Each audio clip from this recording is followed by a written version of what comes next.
Christophe Clivat, bonsoir. Bonsoir. Vous êtes notre premier invité. Vous inaugurez cette série avec tous les candidats au Conseil des États. On va faire un petit peu plus ample connaissance avec vous tout au long de ce journal. Vous aurez droit à une interview politique à partir de 18h15. Et nous avons demandé, pour commencer, de vous présenter à votre président de parti depuis un lieu qu'il a choisi. On regarde et on en parle après.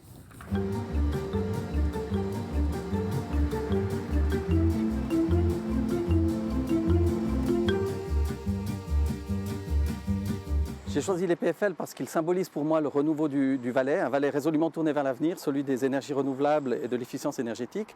Aussi, ils symbolisent le Valais académique, et ça me permet de faire un lien avec l'activité professionnelle de Christophe Clivat, qui est professeur à l'Université de Lausanne. Et enfin, c'est un lieu qui symbolise la ville du XXIe siècle. On est en train de redessiner la ville du futur à Sion. À bicyclette.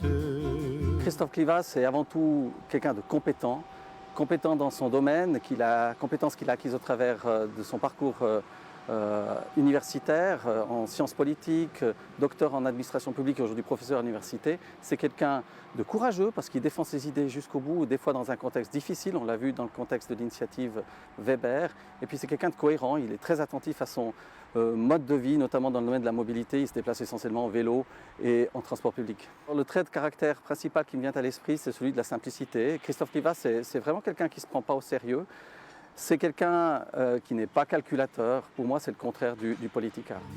À bicyclette.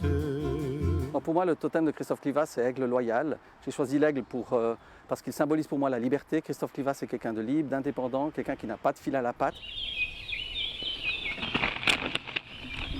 C'est aussi quelqu'un qui a une vision très large et il faut en avoir pour faire de la politique.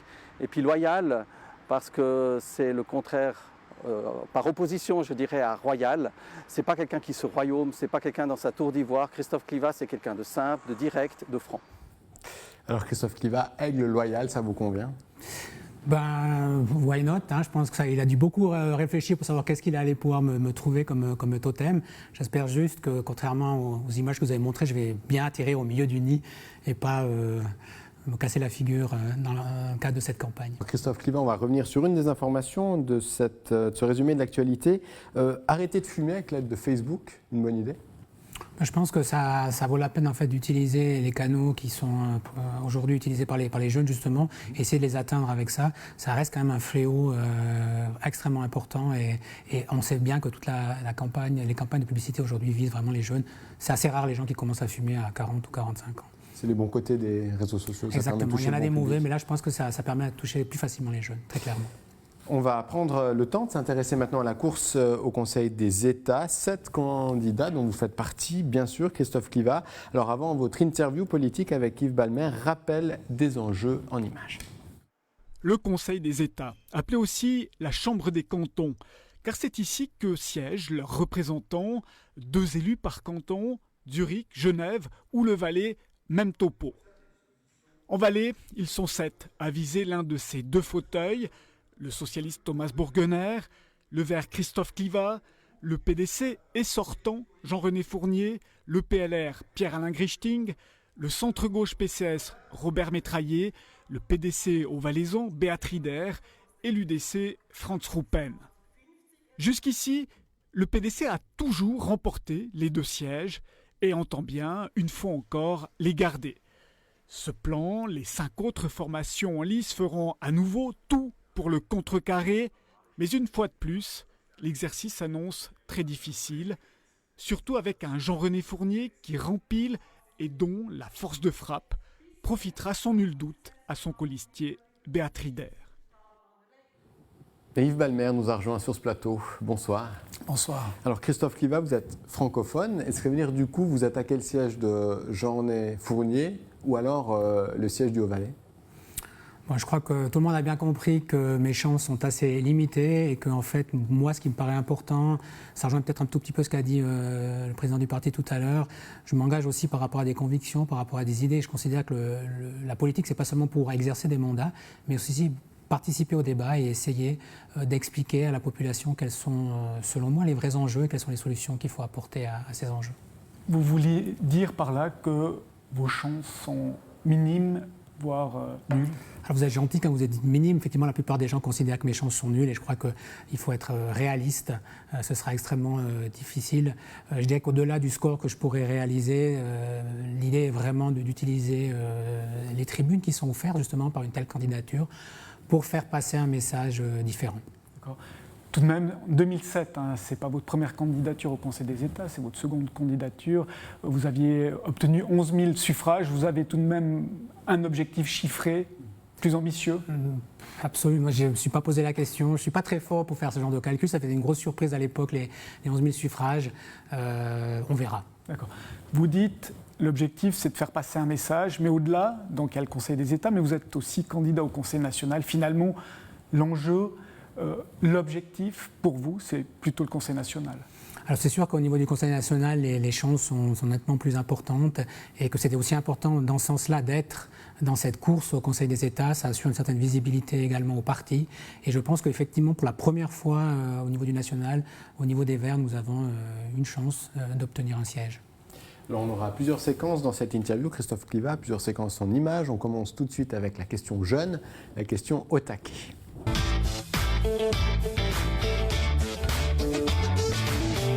Christophe Kliva comme invité ce soir. Alors on est d'accord avec lui, l'enjeu et donc la question au taquet à lui poser, c'est pense-t-il qu'il va faire un meilleur score que lors de son élection au Conseil d'État en 2013 ou alors un meilleur score que Marilène Volpi en 2011 au Conseil aux États?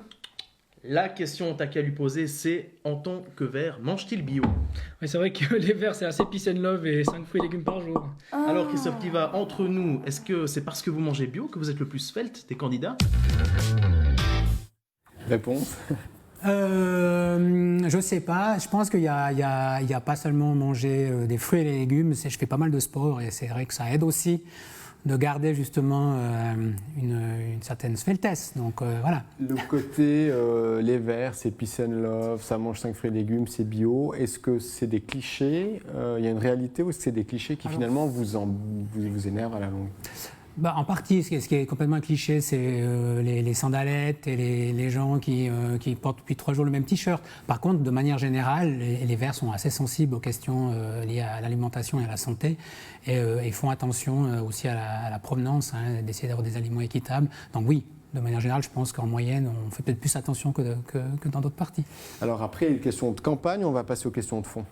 Oui, votre slogan, c'est « changer d'air ». Dites-nous, Christophe Kliva, l'air est à ce point irrespirable? Alors effectivement, c'est aussi un petit clin d'œil pour dire c'est peut-être le temps de changer d'air aussi, mais accent grave RE, c'est-à-dire d'amener peut-être du sang frais et d'autres visions pour ce canton qui quand même depuis quelque temps subit passablement d'affaires ou de soubresauts. Et puis on a quand même l'impression du côté des Verts qu'un certain nombre d'enjeux fondamentaux ne sont pas vraiment pris à bras-le-corps, notamment la question de la consommation des ressources et puis de la montée des inégalités. Et c'est dans ce sens-là qu'il faudrait changer d'air, effectivement. Alors, dans votre campagne, vous faites référence au pape François, ça peut en surprendre plus d'un. En quoi le Vert que vous êtes se retrouve dans sa dernière encyclique « Loué sois-tu ». C'est vrai que j'ai profité de cette pause estivale pour lire l'encyclique du pape et c'est vrai que je me retrouve assez bien dans son constat.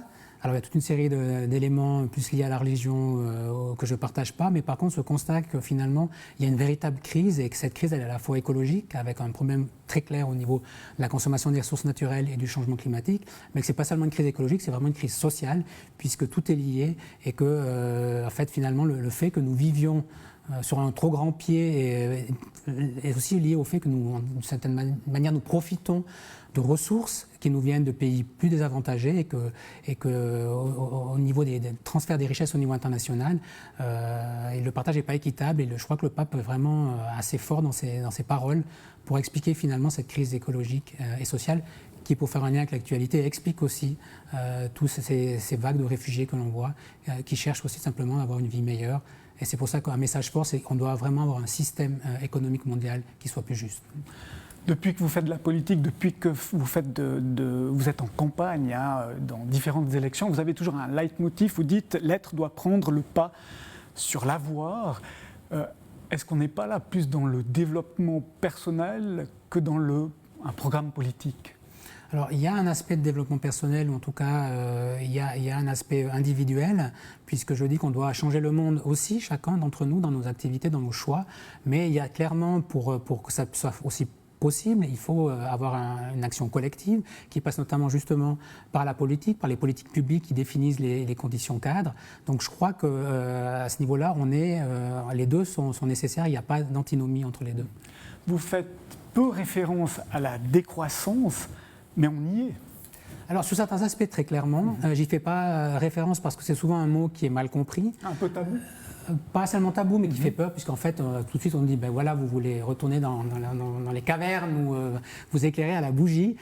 Et puis, ça dépend de quoi on parle. Moi, je suis pour la croissance de l'égalité homme-femme, pour la croissance du bien-être des plus démunis. Donc, on peut utiliser le mot de manière différente. C'est vrai que par rapport aux gens qui s'inscrivent dans le courant de la décroissance ou de la sobriété joyeuse, je préfère ce mot de sobriété joyeuse. Qui a justement moins ce côté un petit peu où, attention, on va devoir avoir des modes de vie très spartiates et revenir en arrière.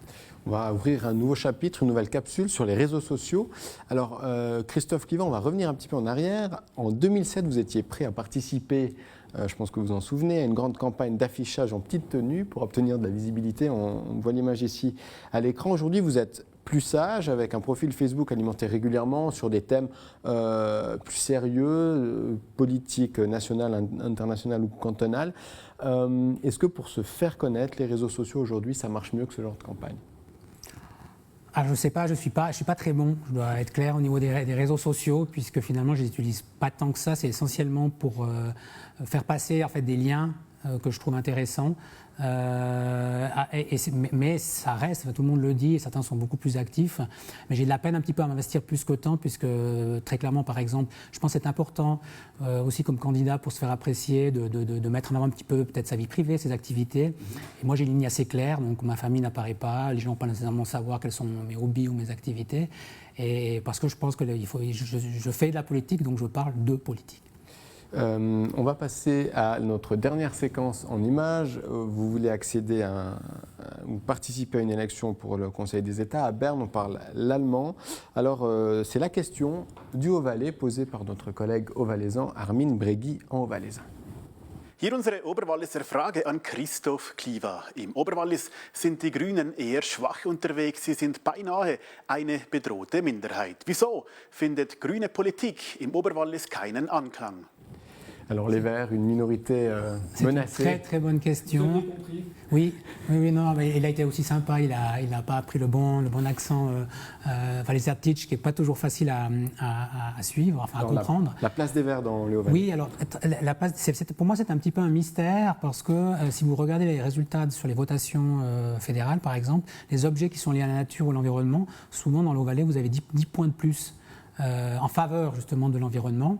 Maintenant, on sait que c'est aussi un microcosme où il faut avoir des acteurs locaux qui se bougent. Et cette année, pour la première fois, nous avons vraiment des Hauts-Valaisans qui sont là de souche et depuis très longtemps, qui se sont engagés pour les Verts. Et ce sera assez intéressant de voir dans quelle mesure cette liste va cartonner, parce que je pense qu'il y a une sensibilité quand même sur les thématiques vertes qui est assez forte dans le Haut-Valais. Mais en revanche, pas de candidature verte du Haut-Valais pour le Conseil des États, vous êtes seul. Exactement. Christophe Clivent, merci d'avoir participé à ce journal tout au long de cette émission. Yves Balmer, merci également à vous. Prochain candidat à passer sur notre plateau, ce sera Franz Ruppen de l'UDC. Il sera avec nous lundi soir prochain. Et puis les fédérales sur Canal 9, c'est aussi bien sûr des débats. Le premier est enregistré dimanche à la brasserie du Grand Pont et il réunira des candidats jeunes au Conseil national.